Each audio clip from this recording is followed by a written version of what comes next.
Hi friends, Dr. Terza here. I hope you're having a great day. Today's episode, this is part two of my Portugal travel vlog experience. In my last episode, I showed you my walking tour, my self-guided walking tour around Lisbon. And that was so much fun. I really enjoyed it. You know, honestly, sometimes when I make these videos and if I really enjoyed my experience, I go back and I watch the videos that I make because it just puts me back in that state of mind and it makes me feel like, wow, I either need to go back to that place or I need to plan the next trip to go have a good time somewhere. First things first, I want to introduce you to my new friend, Carlos Raposo, who was my tour guide in Portugal. Let me tell you, he is all the business and he's going to tell you a little bit about Sintra. He's a historian and a philosopher in addition to being a tour guide.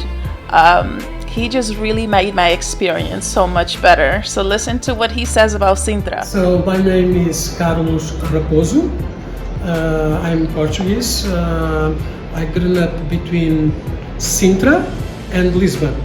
Sintra, it's 20 miles from Lisbon, and it's a very historical place where the Romans and then the Muslims and the Christians came and enjoyed this beautiful mountain.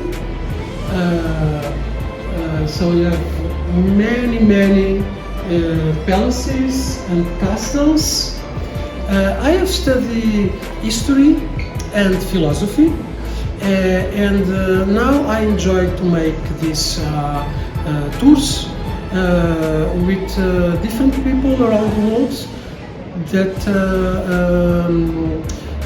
come with me, and I show Sintra and Lisbon. It's the places that I know mostly.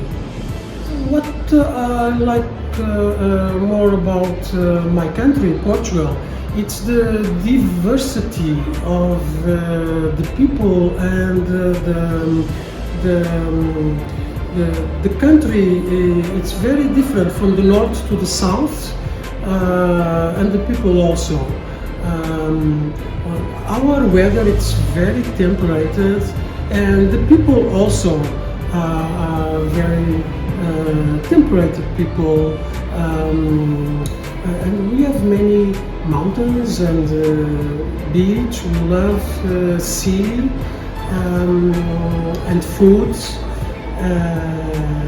and I think we like to receive people from other parts of the world because the Portuguese always were explorers. And we know how it is to travel and to emigrate and to be far from your homeland.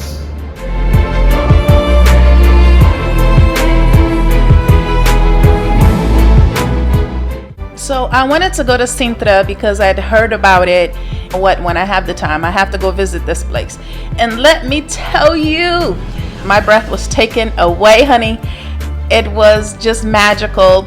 The mountains, the fresh air. I mean, it didn't feel like we were 20 minutes from the city.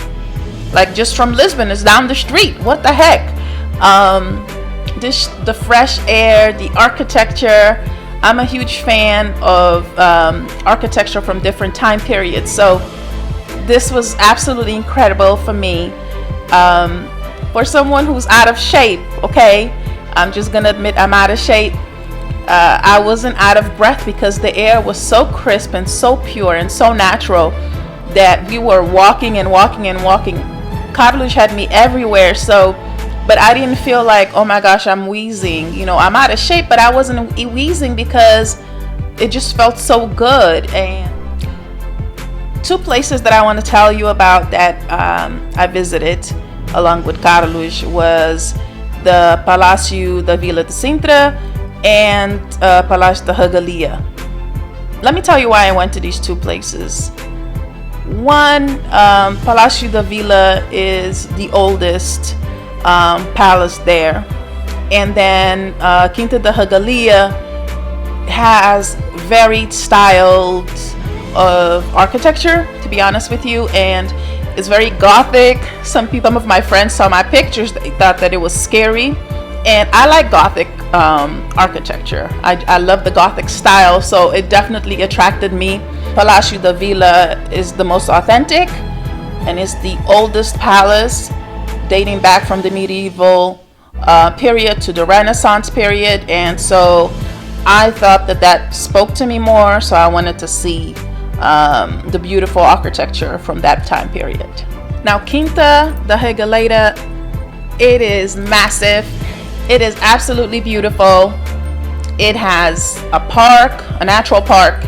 It has lakes. It's got grottos. It's got fountains that you can drink of. I drank from one of the fountains, the water that just comes down from the mountain, and it just tasted so good. The gothic style with the gargoyles, it was just absolutely fascinating to me. We just walked around and I felt like in that period, and it was so serene and so quiet, absolutely magical. The grottos and these wells with staircases, from what Carlos tells me, historically speaking, these wells were used for ritualistic purposes, were tied to rituals related to alchemy and Freemasonry. So there's a lot of meaning behind the architecture and the design that you see there that only when you visit you can really take in for yourself. So it's a state room, but there's a state bed. Apparently folks from that era would welcome guests. So again, these are not just folks. I shouldn't call them just folks. This is the nobility. So they welcomed official guests laying on their bed. The women would have children, and they would be in the bed receiving their guests who would come and visit them and the babies. But also very fascinating that folks who died were also just be there. You know, nobility that died would just be laying on these beds. Had a lot. They wore wigs, right? But they also had there was a lot of unhealthy behaviors, right? So they bathed once in a while, and they had a lot of lice under those wigs. So imagine they've got the hair, but then they wore the wigs. I don't know about all that. Understand that they were actually cooking for multiple guests. They enjoyed having their friends, you know, their high-class friends, their other noble friends to the house. So they were cooking for many people. They were cooking meals for a few days, and there were a lot of servants, a lot of cooks in the kitchen, literally. That Portugal is known for its style of architecture, which I featured in the first video in Lisbon. But this palace, Palacio da Vila da Sintra, takes it to a whole new level. Just so many different tiles from different time periods. Carlos explained to me which ones were authentic and which ones were trying to copy a style from a different era, and then y'all, let me tell you, I mean, one room was more beautiful than the next. It was just off the chain. But then I walk into this big old room. These are the names and the symbols of all the different families that lived during the different time periods, you know, the really important people. And I just felt like, oh, hold on a second, I actually found my last name there. So it will say Familia Lima, or the Lima families. Well, and so there was a connection there. I'm not sure if I'm directly connected to the Limas that were up there. So Carlos and I went to Apeadeiro for lunch. I'm so glad that I was with him, because as you heard in the video, he grew up in Sintra, so he lived between Sintra and Portugal, and he knows the local spots. So he didn't take me to a touristy place. We weren't right in the center of town. when we had lunch, we actually had to walk just a little bit, like 5 minutes up the street, to a restaurant that he frequented when he was younger, and that is still there. It's been in business for, I think, 50-60 years.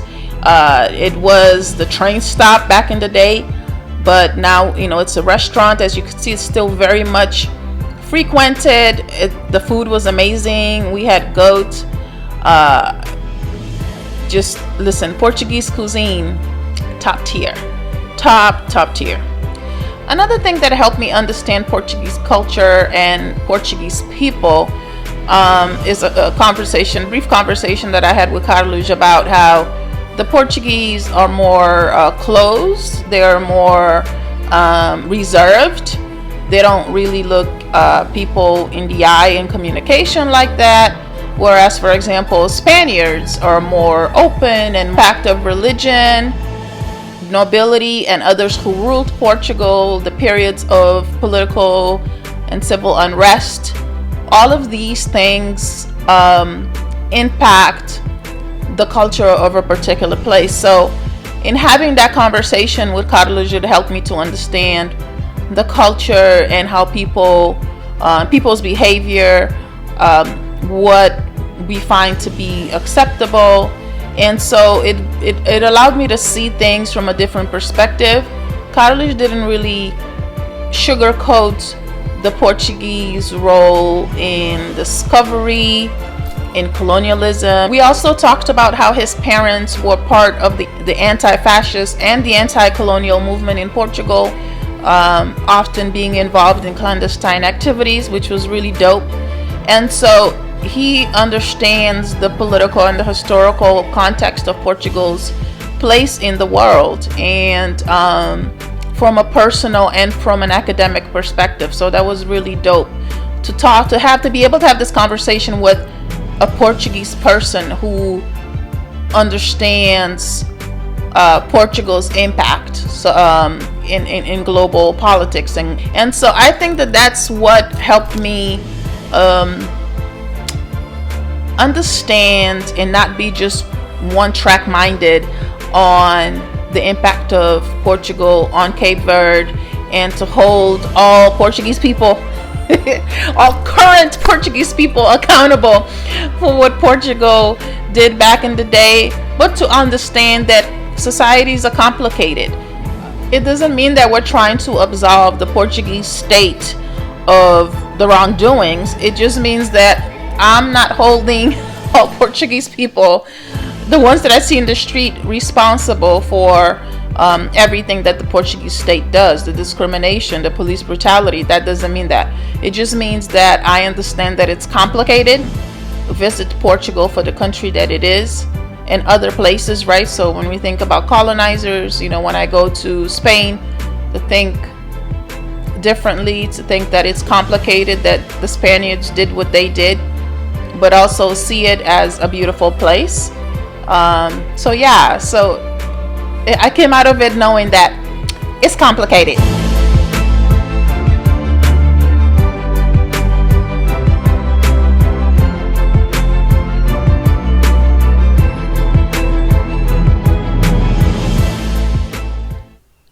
I want to thank you for watching my video.